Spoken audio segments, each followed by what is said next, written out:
I swear I saw the prince's shadow move, but it wasn't standing there anymore. I still don't know if my eyes were playing tricks on me, but that night in the dim torchlight of the royal courtyard, something was wrong. It started with a simple task, a simple delivery, something I had done countless times before. But this time, it felt like I was walking straight into a nightmare. I grew up in the palace. My family was poor and I worked as a servant. My job was to help in the kitchens, deliver messages, clean the halls, and do whatever else was needed. It wasn't a great life, but it was better than most in the village. The palace was a place of wealth and power, and I felt lucky to be there, even if I was just a nobody in the grand scheme of things. The people in the village told stories about the royal family. We all knew the king was old, but not many knew the prince. Prince Gboko was rarely seen outside the palace. He didn't join the feasts or public events like his father did. He kept to himself, locked away in his chambers. There were rumors, whispers that he was cursed, that he had been made a,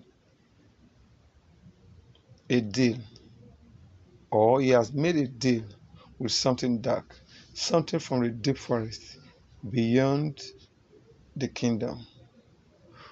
No one knew for sure, but there was one thing everyone agreed on. Prince Boko was not like other people.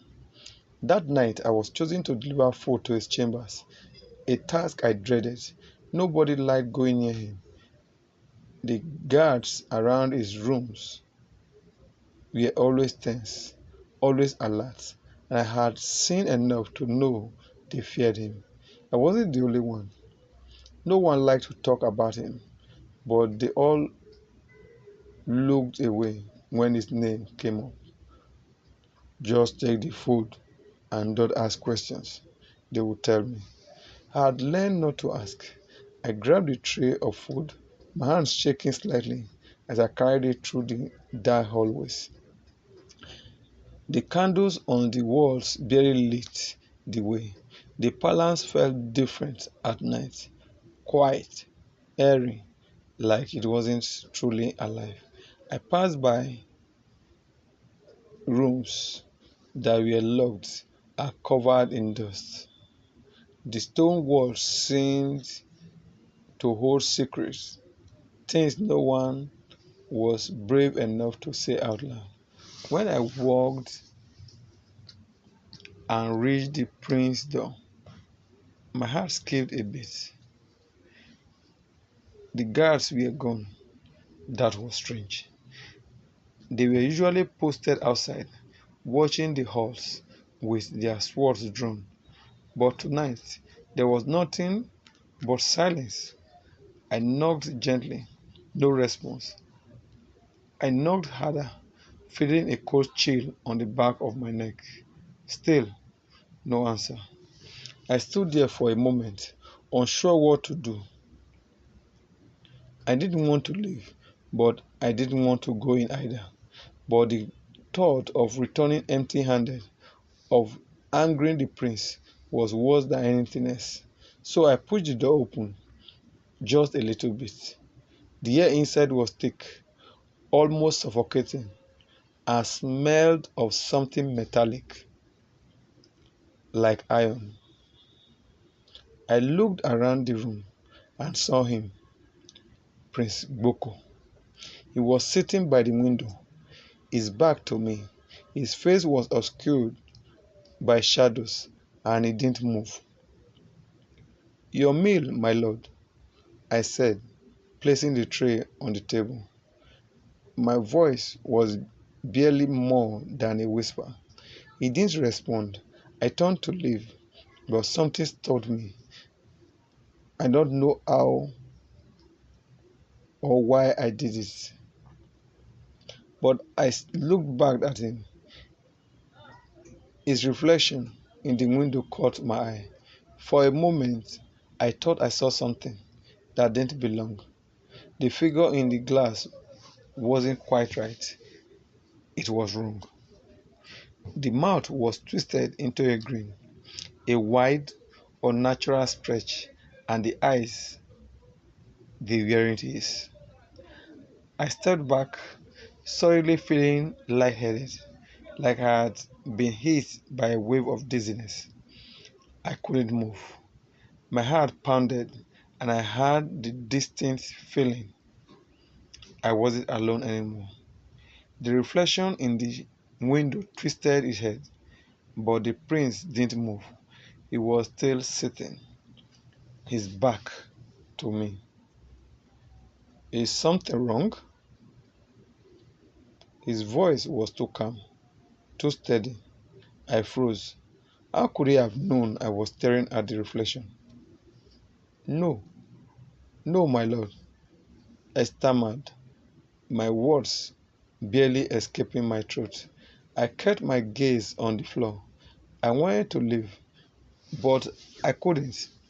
Something was pulling me, something dark in the room, something that made my skin crawl. I took another step back, but the reflection in the window kept moving. It didn't match the prince's body. It was pacing. The thing in the glass moved across the wall, like a shadow with a life of its own, and I could hear the soft sound of footsteps behind me, slow, deliberate. I turned to leave, but the door slammed shut in front of me. I gasped and reached for the handle, but it wouldn't budge. Panic rose in my chest. The footsteps were getting closer, but I couldn't see anyone behind me. I panted on the door, shouting for help, but the hall outside was silent, not a single sound. Then I heard him, Prince Gboko's voice, low and smooth, just behind me. You should stay. I whipped around, but he wasn't there. The room was empty, except for me and a twisted figure in the window. The thing in the glass smiled wider. It was closer now. I could feel its cold breath on my neck. I ran. I didn't know how, but I ran. I don't remember opening the door or running down the hall.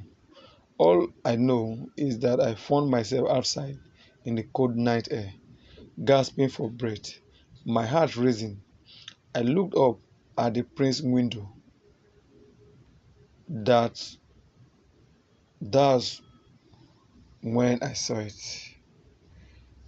The shadow on the wall moved again. It was like the dark itself was alive, crawling across the stone like a living thing. It moved as though it was following me, pacing back and forth, and it didn't stop. It stretched and shrank with every flicker of the light, but it was always there, always watching. I felt the weight of his gaze, cold and unblinking. The next morning, the king was dead. They said it was natural, that he had simply passed away in his sleep, but the bruise marks on his neck said otherwise. They were too dark, too deep. The servants whispered they had been strangled, but no one dared to say it out loud. Prince Gboko was crowned king that very afternoon, his cold eyes sweeping over the gathered court. A smile stretched across his lips. He didn't look sad. He didn't look upset. He looked pleased. Over the next few days, people started to disappear. Servants, villagers, even the guards. No one knew where they went, but the palace became quieter. No one dared ask questions. not after what had happened to the king. I tried to tell the others, tried to explain what I had seen, but they wouldn't listen. They couldn't. They were too afraid of what had become of the prince, the things he had done, the deals he had made. And sometimes when I close my eyes at night, I can still see that shadow. It follows me just one of the corner of my eye, moving in the dark. I hear his footsteps, slow and heavy, and I feel the cold breath on my neck. I don't know how much longer I can stay here. I just know one thing. Prince Gboko didn't make a deal with something in the forest. He became something, and now is coming for us all.